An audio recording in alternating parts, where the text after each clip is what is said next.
our next speaker, Matthias. Hi, Matt. Hey, how are you? How's everyone?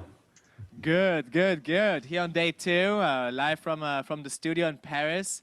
Matt, like I remember when I met you in New York City, and there was after you spoke also at the last Co-Liv Summit, right? Like 3 years back, and you've been shaping the movement as well, especially with you published a book called New Aging, where you're thinking about how can we reinvent like the way we live. You've created amazing projects like Architizer and your own architecture firm. So I know you have something to share today around the future of urban living and ownership. And we're all listening to you right now to see what you have to say.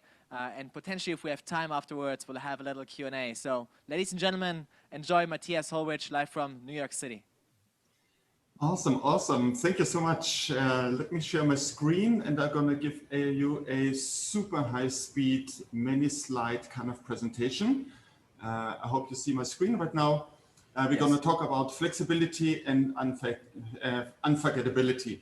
So, well, we all have gone through COVID-19. What for me it's interesting about it is that we now have landed in the year 2035. How did that happen? First of all, very few people used to work remotely. We're now at 35%, which we anticipated to happen in the year 2035.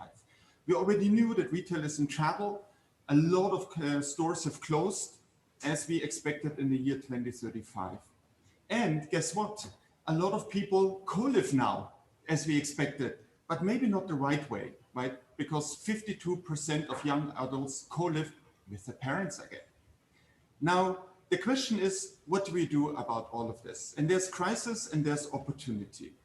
Just a few examples in the work environment, right? The crisis has turned into opportunities. Now suddenly parents can work with their kids, or we can also work remotely in beautiful areas.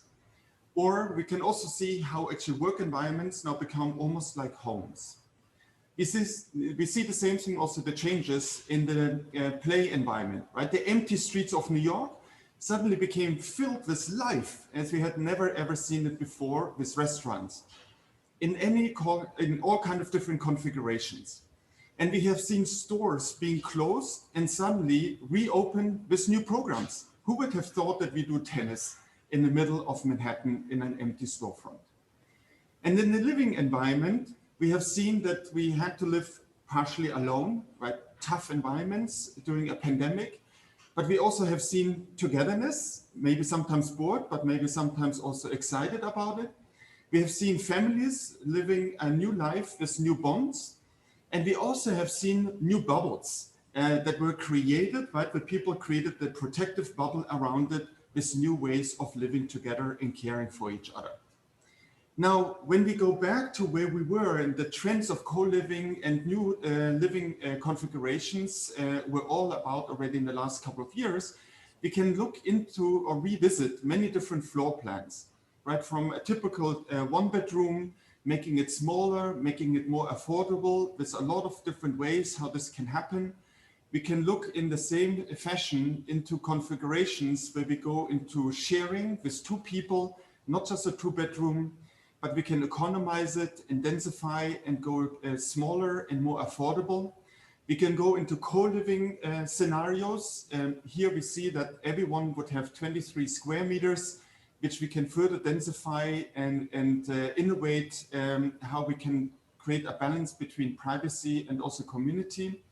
And we can benchmark all of these different configurations, and we can go into many different ways how this can be put into building configurations with all kind of properties about what you have in your own private kind of environment and what you share and how you live your life in the kind of new co-living configurations. What we have done now, we push this one step further, and I give you just a little hint into something that we call Flex. With Flex, we're creating actually just one apartment, which is basically two studios with a flex space in between. And that gives us basically a two-bedroom, very simple. But now we can have many different configurations where we have families living in a two-bedroom, empty nesters maybe having a home office.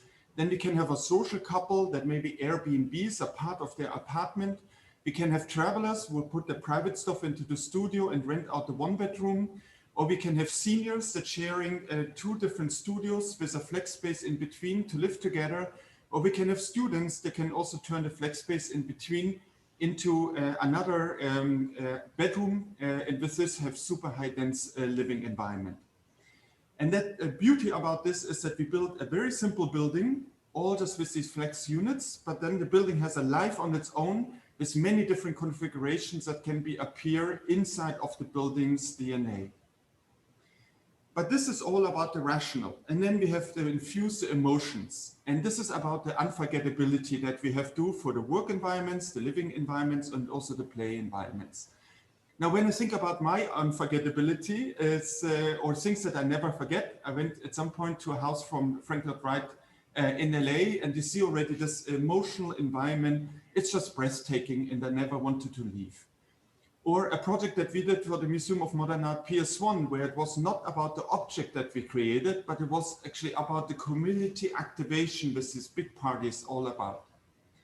Or also my own kind of unique experiences in Rio with unique architecture, a place where I come back every time I go to Rio just to reenact the kind of feeling of my first experience with the architecture.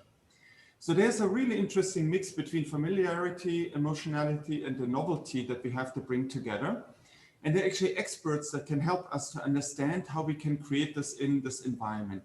The first one is really about a memory that is important to be connected into our heritage, right? So for example, a play between the UK and the Germans, people in the UK are gonna experience the play very different than the Germans, especially when the Germans win. Or for example, when you look into just common furniture, right? When you look at this furniture here and I take it away, most architects are gonna remember the one Eames chair because they knew about that before and it was already in the memory imprinted. So this we can now use as kind of a tool where we can counter the kind of rationale of a building that we're just building with all the kind of logic of repetition and bring in these kind of emotions through forms that people have seen before and experienced before and also tied it in with the materiality of a building. Then we have to infuse also the emotions. And what's really interesting, Atkins and Schifrin found out that your long-term memory is enhanced through emotions, where the short-term memory turns into long-term memory. Think about, for example, a wedding.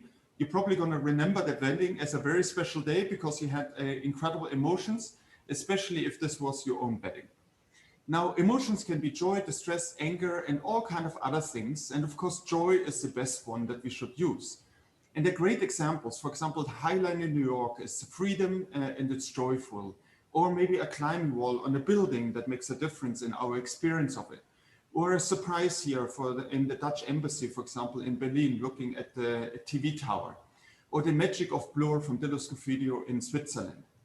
Now, these elements we can use for our programming and emotion elements, even with very banal components. Here, for example, just columns that are in our way in an amenity space.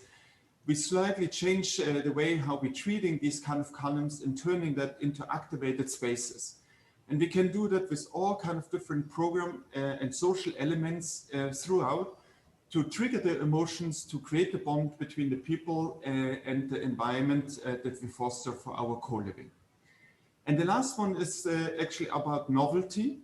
And novelty, it's beautifully created through artistic interventions with a lot of artwork that we can find throughout the world. And we can use it also for the design of our buildings where we just use very simple, again, volumetric requirements from a city, for example. This is our building that we're doing right now for coliv in Frankfurt. And just with very simple structural and sculptural elements, we're creating a new interpretation and a new connection where people remember it and come back on the long time to experience these kind of communities and places. And all of this together, for me, it's what we now try to do to catch up with the year 2035. It's about the programmatic changes, the radical changes in real estate, but also always to remember the artistic elements that we want to bring in to make sure that these are special places for the long run that stay in our memory and create unforgettability. And if you guys want to reach me, my email, mh@hwken.com. All right, ready for questions? Oh yes, oh yes, oh yes. Let's get ready for questions. First of all, I think, Matthias, thank you so much for sharing. I loved how you started and actually brought us into this whole journey of how the future is going to look like. I think one of the skills you have really is combining your vision with actually creating real stuff in the present world. So the number one question that was actually there would be if people can see your presentation or if they can read more about what you're doing. What is the best way for you to share knowledge? Yeah, absolutely. Get in touch with me by email, mh@hwken.com. I can tell you guys much more about this. We actually have multiple locations for Flex in the making. There's much more reality. And also looking for a lot of people who just basically either way have just an inspiring conversation or maybe partner up. It's a whole new world. And co-living, it's all about collaborating also in the creation of these new places. Definitely. And maybe one last thing. So you also mentioned how you're going to turn this vision to reality with Flex. Where's the project at right now? How can people support you? And how can they follow what's going to happen?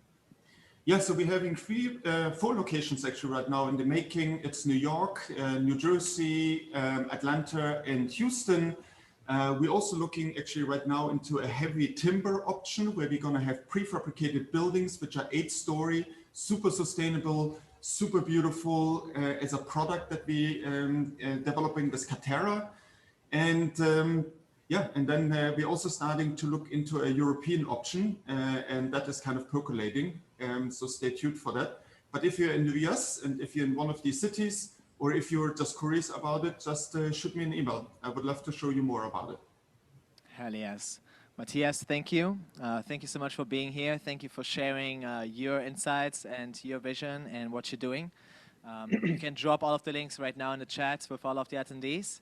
And I'll tell you, maybe see you until the next summit. Yes. It seems like it's becoming a habit here, huh? Yeah, let's do it in person again. I miss you guys. Miss you too. Have a beautiful day.